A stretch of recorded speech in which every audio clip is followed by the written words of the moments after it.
Afghanistan. So, if more of that starts to leak out, I mean, Trump was essentially impeached over a phone call. Yeah. So we'll see what happens. Here's what's not going to happen. We're not going to apparently see the House honoring the fallen Americans in Afghanistan. During a pro forma session, a group of Republican representatives gathered on the House floor to introduce a bill to demand accountability from the Biden administration over its handling of the withdrawal from Afghanistan, which, as we have just discussed, has been bungled so badly that bungled doesn't even fit anymore. It's more like mangled. I'm not sure what it's been terrible. So some Republicans got together, but the House leadership refused to recognize their presence on the floor, refused to give them the floor to list out the names of the 13 fallen members of the U.S. military from the ISIS-K suicide bomb attack a little bit ago at the Kabul airport.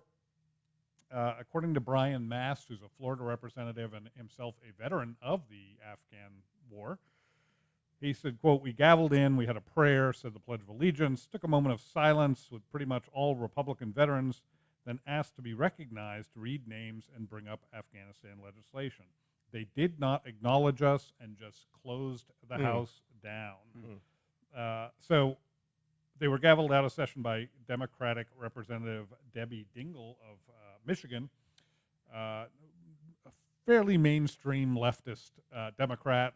She's certainly not some of the far left that we have in that, like the Squad, but she's not a centrist. She's kind of a centrist Democrat, if that makes sense.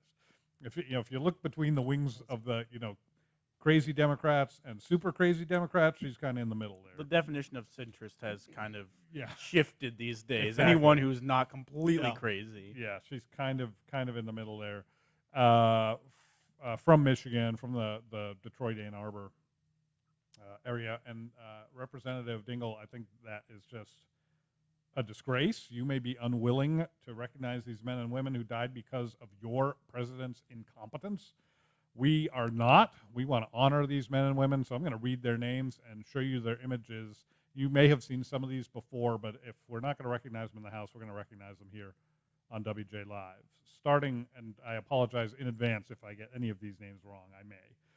But we're going to start with the Marines, the 11 Marines who fell. Sergeant Johanny Rosario Pichardo, Sergeant Nicole L. G., Staff Sergeant Darren T. Hoover,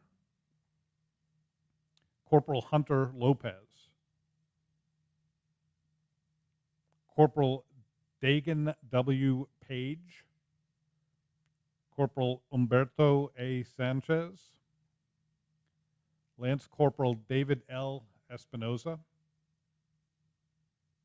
Lance Corporal Jared M. Schmitz, Lance Corporal Riley J. McCollum, Lance Corporal Dylan R. Marola,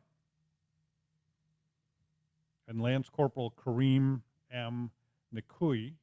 Those were our 11 Marines. Also fallen was Navy Corpsman Maxton W. Soviak, and a Army Special Operator, Staff Sergeant Ryan C. Noss. I didn't realize this until I was reading this piece, and I did a little homework on these folks. Staff Sergeant Noss was a psychological operations specialist. He worked in the not the same unit I was in, but kind of a sister unit to the unit that I was in back when I was in the military, just after the Civil War. These men and women gave everything. Staff Sergeant Noss, I read a little bit about him just because of that connection. 23 years old, married 5 years, and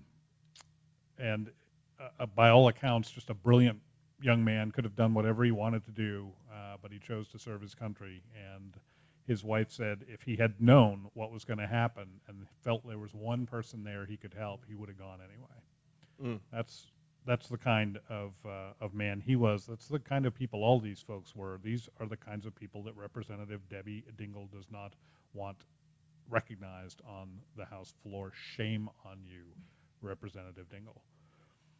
So, guys, why would any member of the House of Representatives do this? I mean, I'm as cynical as the next guy, I guess, and certainly am always looking for the political motive when it comes to public figures, candidates, and politicians.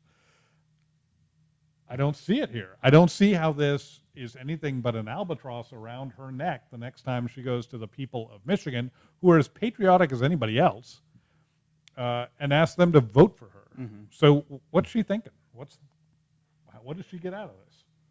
The only thing that I can possibly even think of is, we look at those images. We had the ages up there. They all start with 2s. I mean, these are young men who are just starting their lives. You see these images, and the only thing I can think is maybe she is feeling like you hear their names, you see their ages, you see their pictures, and it kind of makes it more human. Maybe she feels as if she can just keep saying, 13 people died and kind of brush it under the rug, then it's less real. Mm-hmm. It's less of an issue that Americans can really relate to. It's more just these people that died far away. Once you start giving them names, showing their ages, telling about them, their families, it's much harder to ignore and brush under the rug.